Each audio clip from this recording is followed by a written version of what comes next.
The general manager of the Radisson started a GM challenge that has motivated his staff to work out and watch what they eat. Today, he tells us a few tips for the community of Aruba to follow by, but more importantly, he explains how a healthier nation equals a more economically viable country. A group of staff members who are participating in Mark Francis's GM challenge have lost a combined total of 1,000 pounds. Aruba is an island that struggles with obesity. The fitness enthusiast provides a few tips on how to get healthy. The first one would be just get out there and go for a walk. But I have to tell you, even in the 18 months I've been here, the number of people out on the road in the morning is tripled. There's so many folks out there that are using exercise as a form of getting healthy. But I think the bigger issue in Aruba is diet, and we eat really badly. We eat a lot of Americanized food as well, a lot of grease and fat, and get back to your roots, start eating fruit and vegetables and limiting the amount of food on the plate. Those are real easy things that everybody can do every day to help themselves get healthy.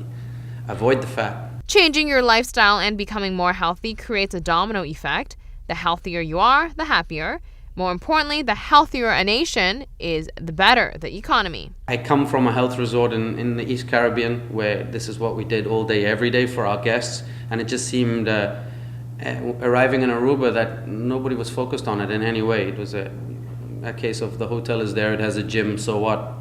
And was to try and get people to focus on it. But everywhere I've been, right from starting in Africa, there's always been a focus on healthy people, work harder, are happier at work.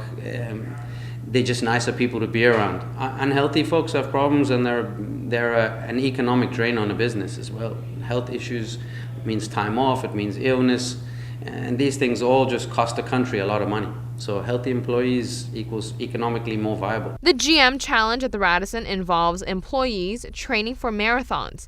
The property has taken the challenge abroad and asked corporate to get involved. Perhaps soon after, the Radisson will challenge on other hotels on the island as well.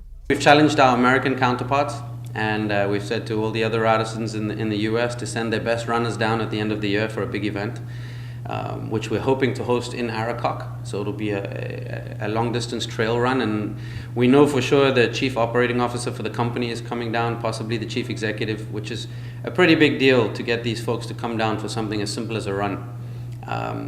So that's exciting, and we'll probably take it into the other hotels. We'll probably hold the flag up and chase down the hotels around us and see if they can get their employees out on the road. And I'm sure, hopefully over the years, this will become a bigger and bigger event.